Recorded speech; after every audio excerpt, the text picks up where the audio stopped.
Pernahkah Anda bertanya, bagaimana seorang presiden yang dulu begitu dicintai oleh rakyat, kini menjadi salah satu tokoh yang paling banyak diperdebatkan dalam sejarah politik Indonesia? Mengapa sebagian masyarakat menganggapnya sebagai pemimpin yang berhasil membangun Indonesia, sementara sebagian lainnya menilai ada banyak keputusan yang meninggalkan kontroversi? Dan yang lebih menarik lagi, apakah kritik-kritik yang muncul selama 10 tahun pemerintahannya benar-benar beralasan? Atau hanya bagian dari dinamika politik yang biasa terjadi? Dalam video ini, kita akan membahas berbagai kontroversi yang muncul selama masa kepemimpinan Jokowi. Karena itu, tonton video ini sampai selesai agar Anda bisa melihat gambaran yang lebih utuh dan menilai sendiri berdasarkan fakta serta berbagai sudut pandang yang ada. Tahun 2014 menjadi salah satu momen penting dalam sejarah politik Indonesia.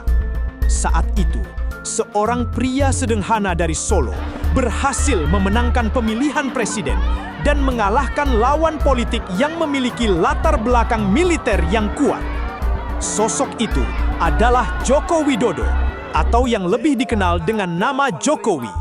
Kemenangan Jokowi saat itu membawa harapan besar bagi jutaan rakyat Indonesia. Banyak orang melihat dirinya sebagai simbol perubahan. Berasal dari keluarga sederhana dan pernah bekerja sebagai pengusaha mebel, Jokowi dianggap berbeda dari sebagian besar elit politik yang selama puluhan tahun mendominasi panggung kekuasaan nasional. Citra kesederhanaannya menjadi daya tarik tersendiri. Kebiasaannya turun langsung ke lapangan untuk melihat kondisi masyarakat, yang kemudian dikenal dengan istilah blusukan, membuat banyak rakyat merasa dekat dengan pemimpin mereka. Pada masa awal pemerintahannya, tingkat Indonesia menghadapi situasi yang sangat kompleks dan belum pernah terjadi sebelumnya. Perdebatan tersebut berlangsung selama berbulan-bulan. Di tengah krisis kesehatan yang masih berlangsung, Indonesia menghadapi tantangan ekonomi yang tidak kalah berat. Banyak perusahaan mengalami kesulitan. Sebagian pekerja kehilangan pekerjaan. Aktivitas usaha mengalami penurunan yang signifikan. Pemerintah kemudian mencari berbagai cara untuk mendorong investasi dan menciptakan lapangan kerja baru. Dari sinilah lahir salah satu kebijakan yang paling kontroversial selama masa pemerintahan Jokowi, yaitu Undang-Undang Cipta Kerja yang lebih dikenal sebagai Omnibus Law. Pemerintah menjelaskan bahwa aturan ini dibuat untuk menyederhanakan birokrasi, menarik investor, dan mempercepat pertumbuhan ekonomi nasional. Menurut pemerintah, Indonesia membutuhkan reformasi besar agar mampu bersaing dengan negara-negara lain dalam menarik investasi. Namun tidak semua pihak setuju. Serikat buruh, mahasiswa, dan sejumlah organisasi masyarakat sipil menyampaikan penolakan terhadap kebijakan tersebut. Mereka khawatir selama beberapa aturan dapat mengurangi perlindungan terhadap pekerja dan lebih menguntungkan pihak modal dibandingkan tenaga kerja.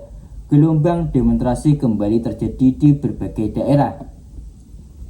Jalan-jalan utama di sejumlah kota dipenuhi massa aksi yang menyuarakan penolakan terhadap Omnibus Law.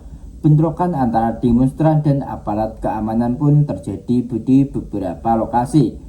Media sosial dipenuhi perdebatan. Sebagai masyarakat mendukung langkah pemerintah karena dianggap dapat membuka peluang ekonomi baru. Sebagian lainnya menilai kebijakan tersebut berpotensi merugikan pekerja dalam jangka panjang. Situasi ini semakin menunjukkan bahwa periode kedua pemerintahan Jokowi penuh dengan keputusan-keputusan besar, selalu memunculkan dua pandangan berbeda. Di satu sisi ada kelompok yang melihat pemerintah sedang berusaha menyelamatkan ekonomi nasional di tengah krisis global. Di sisi lain ada kelompok yang merasakan suara masyarakat tidak cukup didengar dalam proses pengambilan kebijakan. Pandemi akhirnya mulai mereda setelah berbagai program vaksinasi dan pemulihan ekonomi dijalankan.